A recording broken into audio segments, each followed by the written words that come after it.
15번째 나는 거듭났는가? 이제 계속해서 거듭난 사람의 증거를 함께 나누고 있습니다. 그래서 이제까지 살펴본 성경에서 말씀하시는 거듭나는 일의 성경적인 뜻 다시 한번 마음에 상기하고 진행을 하지요. 거듭나는 일의 성경적인 첫 번째 뜻은 베드로전서 1장 23절 말씀에 본 어게인, 즉 다시 태어나다 하는 뜻이고요. 그 다음에 예수님께서 말씀하신 요한복음 3장에서의 거듭나다는 위로부터 태어나다.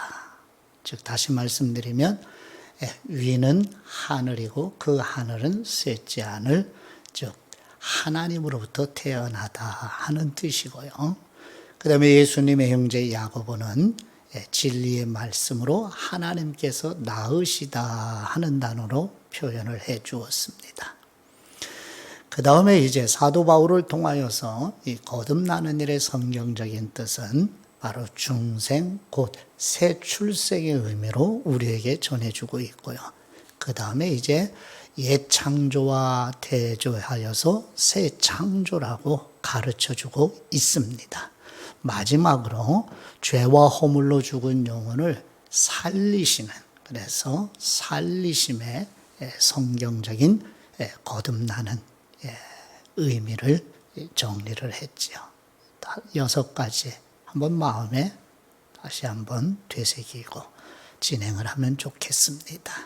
이런 마음을 가지고 이제 성경, 신구약 성경을 읽어가시면 많은 도움이 되실 거예요. 자, 그 다음에 이제 두 번째, 거듭난 사람의 증거 중에 우리가 지난번에 살펴본 성장하기 전에 필요한 것이 무엇인가요? 이제 성장을 하려면 먼저 필요한 것 무엇이죠? 바로 생명이죠. 그러면 영적으로도 우리가 죽은 존재로 태어나잖아요. 그럼 살리는 일이 먼저 필요하죠. 영적으로 성장하기 전에 꼭 필요한 것은 먼저 살리는, 즉 생명이 필요하다. 그래서 두 번째 거듭나는 일이 일어난 사람 안에 있는 생명은 이 육신의 생명을 의미하는 게 아니라 영적인 생명, 곧 하나님의 생명이라는 것을 나누었죠. 그 다음에 세 번째, 거듭나는 일이 일어난 사람 안에 내주하시도록 하신 분이 누구죠? 바로 성령 하나님이시지요.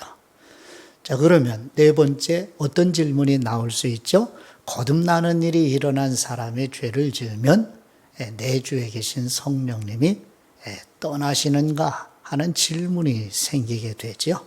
그래서 이제 5번째 내용이죠. 성령님을 소멸하지 말라는 말씀의 이 의미는 무엇인가 하는 뜻이죠.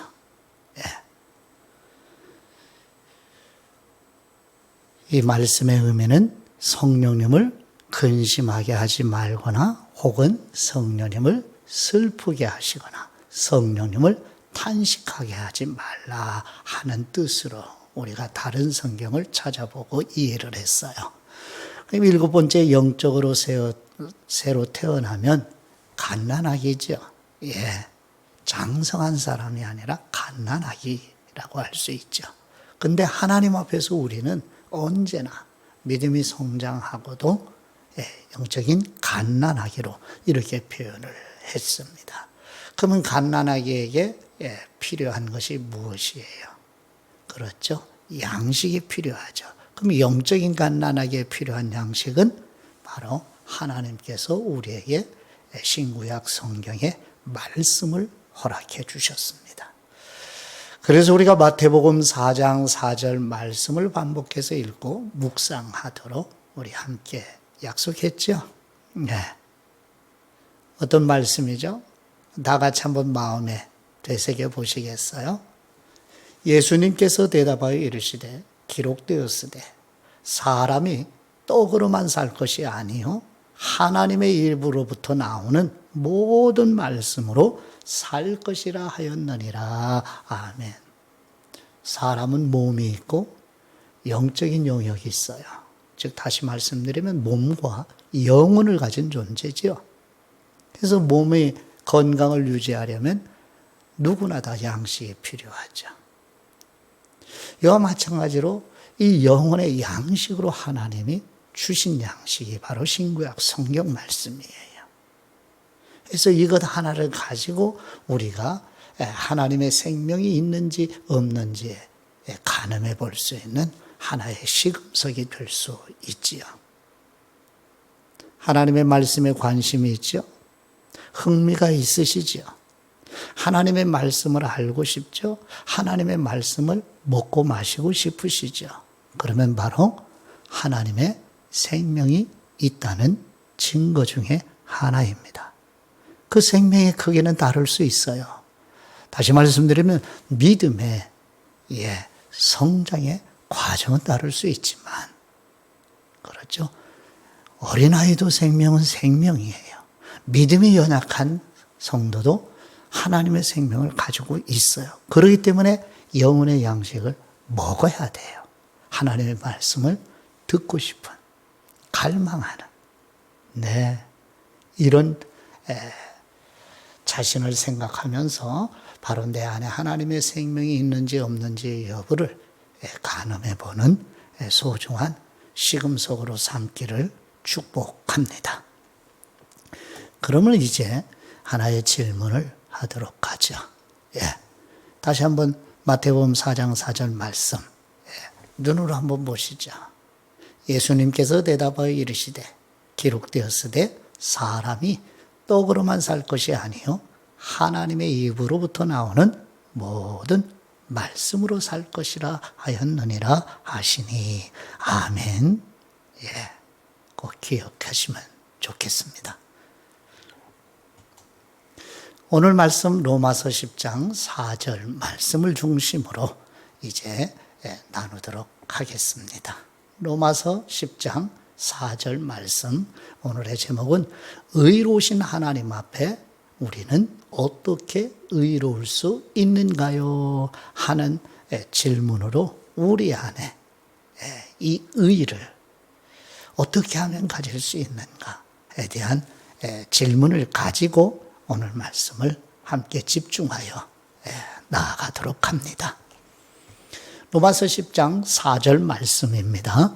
그리스도께서는 모든 율법을 완성하셔서 모든 믿는 사람의 의가 되어 주셨습니다. 아멘. 현대인의 성경 번역에 오히려 여러분에게 도움이 될 것 같아서 현대인의 번역 성경으로 소개해 드립니다. 예수 그리스도께서 모든 율법을 완성하신 이것을 한 글자로 의라고 말씀을 하십니다. 하나님의 의로우시다 하는 성경 말씀에 하나님의 의로우심은 하나님은 항상 옳으시다 하는 뜻이에요. 이 의자가 옳을 의자이잖아요. 하나님의 생각이라든지 하나님의 계획, 하나님의 목적, 하나님의 뜻, 모든 것은 영원히 불변하시며 옳으심. 우리가 지난번에 나누었죠. 거룩하신 하나님 앞에 나아가려면 거룩한 사람이 되어야 한다고 말씀을 드렸어요. 확인하셨죠? 근데 우리에게는 거룩하게 될 능력이 없죠. 그래서 하나님이 사랑하시는 아들 예수 그리스도를 보내주셔서 우리를 거룩하게 하시려고 속죄의 제물로 죽으시고 부활하셔서 우리를 거룩하게 하셔서 거룩하신 하나님 앞에 데리고 가시는 대제사장이신 예수 그리스도를 우리가 나누었습니다. 그럼 오늘은 하나님은 의로우셔요. 그러면 의로우신 하나님 앞에 나아가려면 동일하게 의로운 사람이 되어야 해요. 그러면 우리 스스로가 의로운 사람이 될 수 있는가요?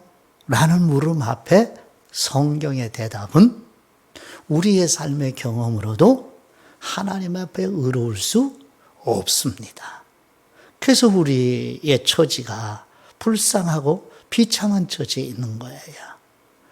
그래서 성경은 우리들에게 이렇게 증거를 해주고 있습니다. 선한 목자이신 하나님께서 우리를 어떤 길로 인도하신다고 이게 다윗을 통하여서 우리에게 증거하는지 구약성경 시편 23편 1절과 2절 말씀을 함께 보시죠. 여호와는 나의 목자이시니. 여호와 하나님은 우리의 선한 목자이십니다. 그래서 2절 말씀에 우리의 영혼을 소생시키시고, 소생시킨다는 얘기는 살린다는 얘기죠. 예, 하나님께서 선한 목자이신 우리 하나님이 우리의 영혼을 소생시키시는 일을 어떻게 하셔요? 그렇죠. 예수 그리스도를 보내주셔서 우리를 대신하여 속죄제물로 십자가에 죽게 하시고 부활하게 하셔서 우리의 죄의 문제를 속죄하셔서 우리의 영혼을 살려주시는 일이 거듭나는 일이지요. 자, 그 다음 보시죠. 자기 이름을 위하여, 여기서 자기는 여호와 하나님, 즉 여호와 하나님의 이름을 위하여 우리를 어느 길로 인도하신다고요? 의의 길로 인도하시는도다. 아멘. 하나님의 백성들을 하나님의 영광스러운 이름을 위하여 의의 길로 인도하신다고 말씀하고 계십니다.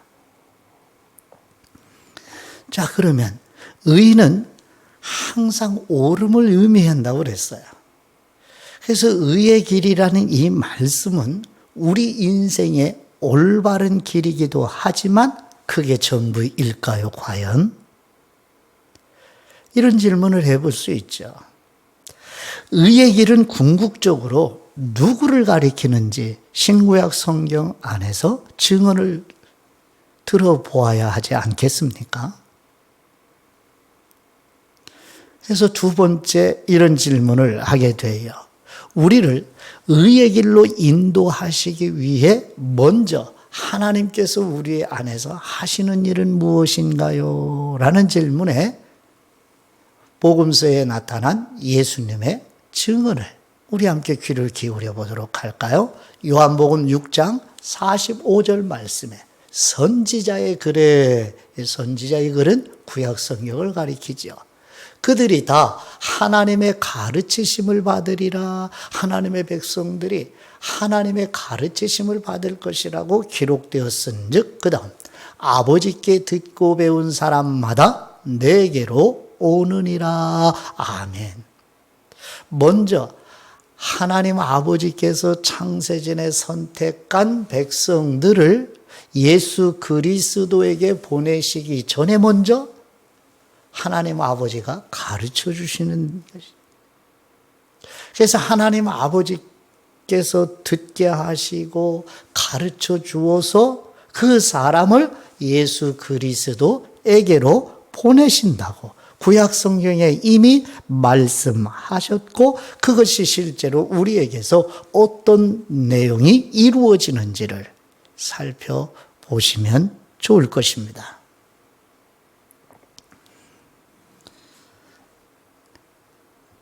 세 번째, 그러면 하나님 아버지께서 성령님을 통해 우리에게 무엇을 가르쳐 주셔서 예수 그리스도에게로 보내시는지 말씀에 사도 바울이 성령님의 영감을 통하여 로마서에서 말씀하시는 증언은 로마서 3장 10절 말씀입니다. 기록된 바 의인은 없나니 한 사람도 없으며. 아멘. 이것을 먼저 가르쳐 주시는구나. 아담 이후로 태어나는 모든 인류는 의로운 사람이 없구나. 그래서 의로우신 하나님 앞에 나아갈 수 없구나. 이걸 먼저 가르쳐 주셔서 누구에게 보내신 거예요? 예수 그리스도에게. 어디에서? 앞에서 나눈 요한복음 6장 45절 말씀에서요.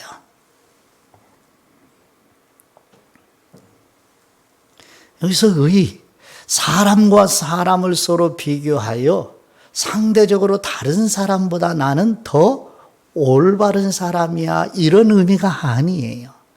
의로우신 하나님께서 제시하신 기준에 옳은 것을 의라고 성경은 표현하고 있습니다. 그래서 네 번째, 그러면 우리가 의인이 아님을 가르쳐 주시기 위하여 하나님께서 우리에게 모세를 통해서 주신 것이 무엇이라고 말씀하시는지 로마서 3장 20절 하반절 말씀을 보십시오. 그러므로 율법으로는 죄를 깨달음이니라. 아멘.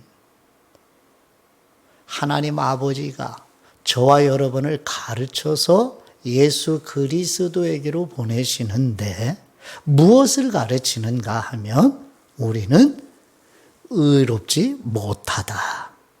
하나님의 기준으로 볼 때 우리는 의로운 사람이 단 한 사람도 없다 하는 걸 먼저 가르쳐 주신. 근데 우리로 하여금 의롭지 못하다는 것을 가르쳐 주시기 위해서 하나님이 주신 도구가 모세를 통해서 주신 율법이고, 이방인인 우리들에게는 어느 법이 있죠? 그렇죠. 양심의 법도 법이에요. 하나님의 법. 그래서 이런 걸 통해서 우리 스스로가 의롭지 못하다는 것을 가르쳐 주시는 것입니다.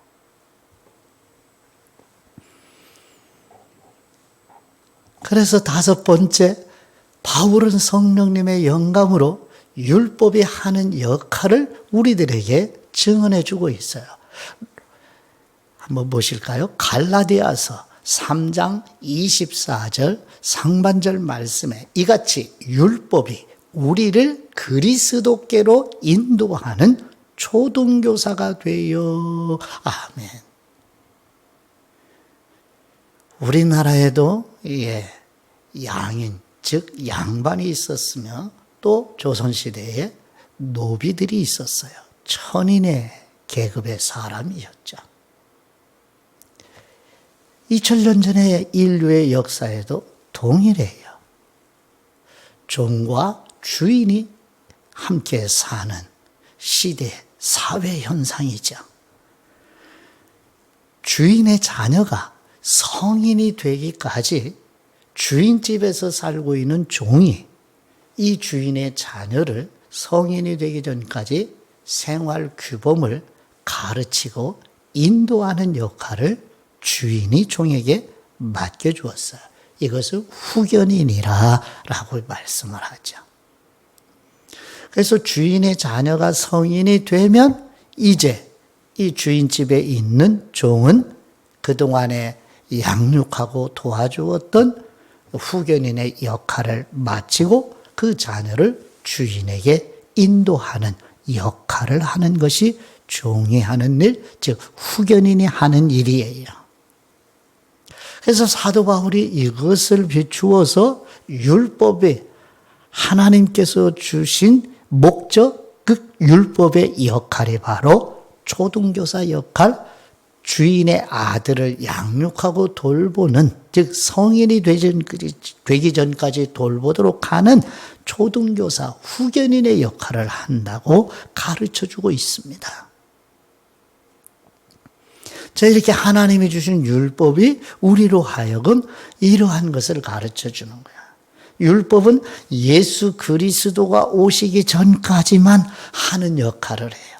그러니까 예수 그리스도를 만나게 되면 율법의 역할은 이제 마치게 되는 것이지요. 그래서 여섯 번째, 예수 그리스도께서 저와 여러분에게, 모든 인간에게 절실하게 필요한 의를 이루기 위하여 예수 그리스도가 사람의 모양으로 오셔서 하신 일이 무엇인가? 여러 가지 일들이 있지만 바로 이 부분, 로마서 10장 4절 말씀. 그리스도께서는 모든 율법을 완성하셔서 모든 믿는 사람에게 의가 되어 주셨습니다. 아멘. 예수 그리스도가 율법을 완성하셨어요. 그래서 이루신 것이 우리에게 필요한 의였습니다. 그래서 우리가 예수 그리스도에게로 가야 하는 이유, 예수 그리스도를 믿어야 하는 이유, 처음에 요한복음 6장 45절에 예수 그리스도에게로 보내기 전에 성령님을 통하여 성경의 증거들을 통하여서 성령님께서 우리들에게 먼저 가르쳐 주시는 것. 그래서 가르쳐줘 듣고 아버지께 듣고 배운 사람이 누구에게로 간다? 예수 그리스도에게로 보내주신다는. 예수 그리스도에게 왜요? 율법을 완성하셔서 이루신 의를 가지고 계신 유일한 분이시기 때문이지요. 그래서 마지막 7번째 거듭나는 일이 일어날 때 우리가 인식하지 못하고 느끼지 못하지만 하나님께서 주시는 것이 무엇인가? 라는 질문에 로마서 4장 5절에 일하지 않고도, 여기 일하지 않았다는 의미는 율법을 지키지 않고도, 경건하지 않은 사람, 경건하지 않다는 얘기는 바로 의롭지 못하다는 얘기요, 죄인이라는 뜻이요, 죄와 허물로 죽어 마땅한 하나님의 진노 아래 있는 사람이라는 뜻이에요.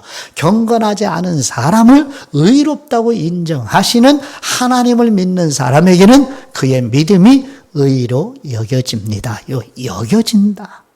의로운 사람이 돼서 의로 인정을 받는 것이 아니라 저와 여러분은 의로운 사람이 되지 못했는데 바로 믿는 사람에게 의를 주신다는 하나님을 믿는 사람, 그 믿음이 바로 누구의 의를 주셨느냐면 그리스도가 완성한 의를 전가받는, 여기 여겨주신다는 단어가 계산에 넣다 혹은 전가해 주신다. 다시 말씀드리면 이런 뜻이에요. 하나님께서는 저와 여러분의 모든 죄와 허물을 예수 그리스도에게 전가시켜 주셨어요. 그래서 구약 성경에 우리의 허물과 죄를 담당하셨다 이렇게 표현을 하죠. 전가해 주신 거예요. 하나님께서 저와 여러분의 죄를 예수 그리스도에게, 죄 없는 그리스도에게. 그래서 하나님 아버지의 뜻에 죽기까지 복종하셔서 율법을 다 완성하셔서 이루신 예수 그리스도의 의를 우리가 거듭나는 순간에 아버지 하나님이 우리에게 그리스도의 의를 전가해 주시는 거예요. 이런 엄청난 일이, 거듭나는 일이 일어날 때 우리가 인식하지 못하고 깨닫지 못해도 이 일어났음을 성경을 통해서 이제 믿음이 자라가면서 알아가게 되고 감복하게 되고 더욱더 하나님을 찬송하며 경배드리며 예배드리고 하나님을 사랑하게 되는, 그래서 하나님을 사랑하는 사람이기 때문에 하나님의 말씀에 순종하는 사람이 되는 일이 일어나게 된 것입니다. 그래서 오늘 나눈 말씀을 일목요연하게 정리를 다시 해드리면, 우리를 의의 길로 인도하시는 하나님의 여정을, 우리를 어떻게 인도하시느냐 하면 우리에게 의인은 한 사람도 없음을 먼저 가르쳐 주셔요. 이 의인이 아님을 가르쳐 주시기 위해서 하나님이 주신 것이 율법이에요.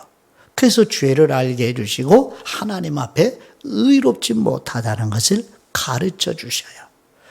그래서 우리에게 절실하게 필요한 의가 누가 이루셨는가? 바로 예수 그리스도가 성육신으로 오셔서 율법을 완전하게 완성하셔서 이루신 의를 가지고 계시는 그리스도를 바라보게 하시지요.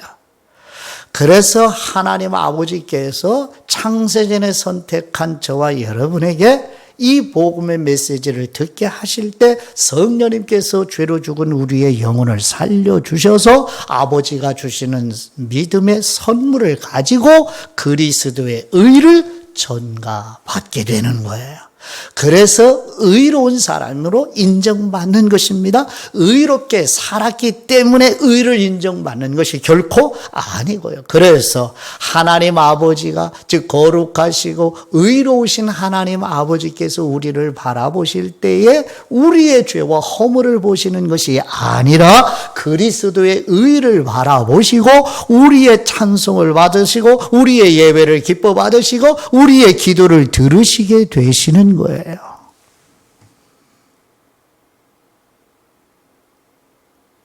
그러면 한 가지 질문하고 마치죠. 거듭난 사람, 곧 하나님의 아버지의 은혜와 사랑으로 그리스도의 의를 전가받은 사람은 삶에서 어떤 열매가 나타날까요? 이 질문을 이제 다음에 함께 성경의 증언을 통해서 나누도록 하지요. 오늘 여기서 마치고 주신 말씀으로 하나님 아버지께 기도드립니다. 의의 길로 인도하시는 우리 하나님 아버지, 성부 하나님께서 주신 율법으로 우리에게 필요한 의를 온전히 이루신 예수 그리스도께로 인도하는 은혜를 베푸시는 하나님을 찬송하며 경배드립니다. 예수 그리스도께서 아버지의 뜻에 죽기까지 복종하셔서 율법을 완성하셔서 이루신 의를 우리에게 전가해 주신 하나님 아버지의 크고 놀라운 은혜와 사랑에 감사드립니다. 우리의 의와 거룩함이 되시어 은혜의 보좌 아버지께로 인도하시는 우리 주 예수 그리스도의 이름으로 기도드립니다. 아멘.